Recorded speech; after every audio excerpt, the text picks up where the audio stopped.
วัสดีค่ะตอนนี้นะคะเรากำลังอยู่ที่หมู่บ้านห้วยอีข้างแล้วเราเป็นทีมของการศึกษาดูงานของสตรีแม่โขงนะคะสตรีชนเผ่าแม่โขงแล้วพี่หน่อยแอรี่นะคะเป็นผู้ใหญ่บ้านหรือว่าผู้แม่หลวงบ้านของหมู่บ้านห้วยอีข้างส่วนอันนี้ก็เป็นผู้รู้และพวกเราทุกคนนะคะก็คือคนที่อยู่ในสตรีงานแล้วก็ตอนนี้เรากำลังอยู่ในฐานของการย้อมผ้านะคะก็คือการมัดผ้าเป็นสีต่างๆแล้วก็อันนี้นะคะให้สังเกตว่าอันนี้เป็นสีอะไรคะขมิ้นนะคะซึ่งมาจากขมิ้นเวลาที่เราย้อมผ้าปุ๊บขมิ้นจะให้สีอะไรคะสีเหลืองนะคะดูสีเหลืองเนี่ยพอเราจุ่มเราก็ต้องมีการจุ่มลงไปอย่างนี้นะคะอันนี้เนี่ยสิ่งที่ฉันอยากได้เป็น2สีค่ะเพราะว่าจากนั้นก็คือเดี๋ยวฉันจะจุ่มอีกสีหนึ่งก็คือจากนี้แต่มันจะร้อนนิดนึงวิธีการอาจจะต้องใช้ไม้นะคะแต่ฉะนั้นก็คือแต่ว่าอันนี้ก็พอที่จะไปได้แล้วนะคะนี่ก็จะเป็นสีที่2นะคะอันนี้เป็นสีที่2สีอะไรคะพี่นารีเซบอเบนะคะหรือว่าเปลือกก่อนะคะที่สุดท้ายเรียกว่าเปลือกก่อเพราะฉะนั้นก็คือมันจะเป็นสีแบบนี้แต่เราจะมาจุ่มดูนะคะเดี๋ยวเราจะดูว่าขั้นตอนที่เสร็จแล้วจะเป็นยังไงนะคะจุ่มลงไปค่ะแล้วก็เดี๋ยวต้องใช้เวลาสักกี่นาทีนะคะพี่นารีเวลาที่จุ่มลงไป3 นาทีสัก3 นาทีนะคะโอเค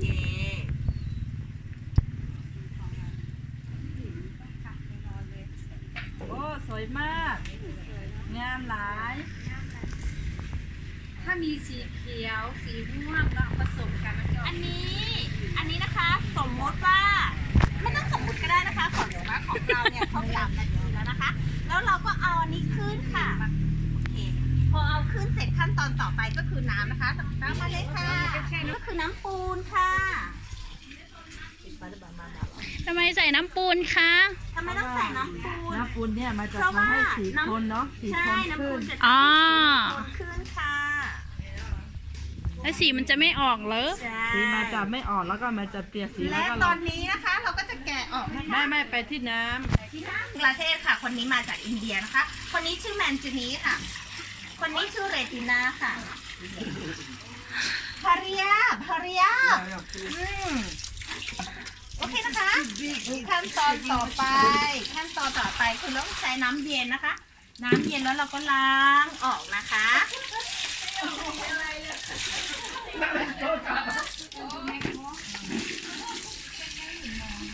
อันนี้เป็นวิธีการสาธิตนะคะแล้วเดี๋ยวเราจะดูว่าของเราเป็นยังไงนะคะเดี๋ยวเรามาดูขั้นตอนต่อไปว่าจะเป็นยังไงนะคะนี่มันจะออกมาเป็นสีอะไรนะคะเดี๋ยวเรามาดูที่ของแต่ละคนเลยเอาใช่ไหมเอาที่มัดออกก่อนนี่นะคะเป้าจะเป็นอย่างนี้นะคะโอเคเรียน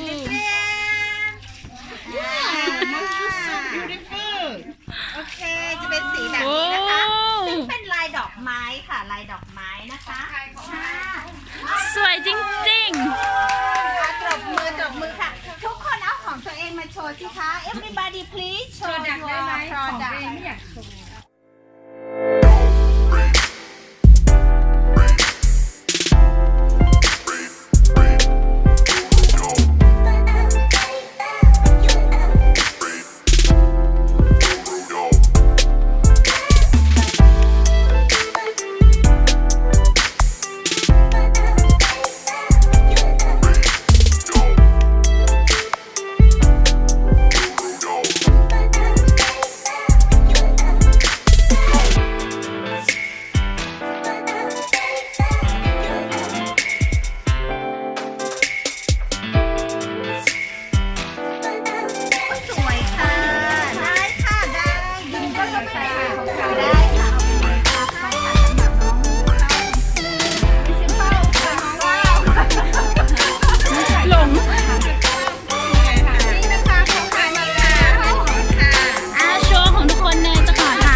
เมื่อกี้นี่จะสอนอยู่แต่ว่า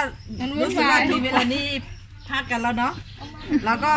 พับอย่างนี้เราก็พับไปพับมาเป็นสาแฉดเนาะมันก็จะออกพับแล้วก็เราก็มาตัวอันนี้กับชนี้มันก็ทำไมคนนั้นเอาแยกๆแบบนั้นอ่ะ เราสามารถที่จะพับได้หลายอย่างเนาะดอกไม้ก็ได้หรือว่าจะเป็นลายที่ใยแมงมุมอะไรนี้ทำได้เนาะเป็นลายเนาะ ไม่บอกไง ไม่บอกว่าทำแบบไหน นี่แต่ว่าอันนั้นของพี่ก็ นี่ค่ะว่ารูปภาพมันจะออกมาเป็นหน้าตายังไงลุ้นดีลุ้นจ้า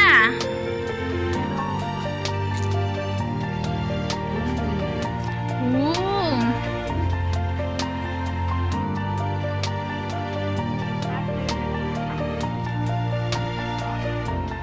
ข้าวอยู่ไหนนะข้าว อ่า กล้าวเป้า ไม่ได้เป้า โอ้หน้าตาของพี่ดิวจะออกมายังไง แค่นี้ก็สวยแล้วนะคะ อืม ของเราค่ะ ว้าว สวยมากเลย ดูดิ แต่ละลายแต่นี่สีมัน ย้อมสีเนี่ยมันก็เป็นการอนุรักษ์เนาะการอนุรักษ์การให้สีของปากกยอแต่ว่าที่สำคัญเนี่ยคือมาเอื้อต่อสุขภาพเนาะเพราะว่าการที่เราใส่สีธรรมชาติเนี่ยมาเอื้อต่อสุขภาพแล้วก็สิ่งแวดล้อมเนาะเพราะว่าสีที่เราย้อมแล้วก็เทเข้าไปเนี่ยมันไม่อันตรายต่อดินแล้วก็ต่อน้ำเนาะมันก็เป็นเอื้อต่อสุขภาพแล้วก็เอื้อต่อสิ่งแวดล้อมแล้วก็ส่วนหนึ่งเนี่ยแม้กระทั่งเวลาเก็บเนาะเก็บเปลือกไม้หรือว่าเก็บสีเนี่ยจะต้องเก็บแบบไม่ใช่เก็บครั้งเดียวแล้วก็ตายเนาะจะต้องเก็บยังไงให้มันใช้ได้ต่อไปเรื่อยๆแล้วมันต้องมีวิธีเก็บของเขาด้วยแล้วก็ความสำคัญของการชุดเนาะชุดปักเกยอเนี่ยมันสำคัญมากนะคะกับปักเกยอจะต้องเริ่มตั้งแต่การเกิดเนาะเวลาเด็กเกิด1 ปีเนี่ยจะต้องใส่เสื้อเนาะปักเกยอแล้วก็มาผูกพันแล้วสิ่งเหล่านี้เนี่ยการเพื่อแต่กายของปักเกยอเนี่ยมันไม่ใช่เฉพาะใส่ให้มันดูสวยแล้วก็ดูเท่แต่ว่ามันเป็นสีสอดทองม่านด้วยนะเวลาการแต่งงานอ่ะการเรียกสีสอดอ่ะไม่ได้เรียกเป็นตัวเงินตัวทองเนาะต้องเรียกเสื้อต้องเรียกผ้าถุงตัวเงินตัวทองแล้วต้องเรียกเป็นเสื้อผ้าถุงผ้าโพกหัวอะไรเนี่ยมันเป็นงานฝีมือเนาะเพื่อที่จะไปเป็นสีสอดเนาะก็คร่าวๆเนาะที่เกี่ยวกับงานผ้าแล้วก็งานย้อมสีก็แบบ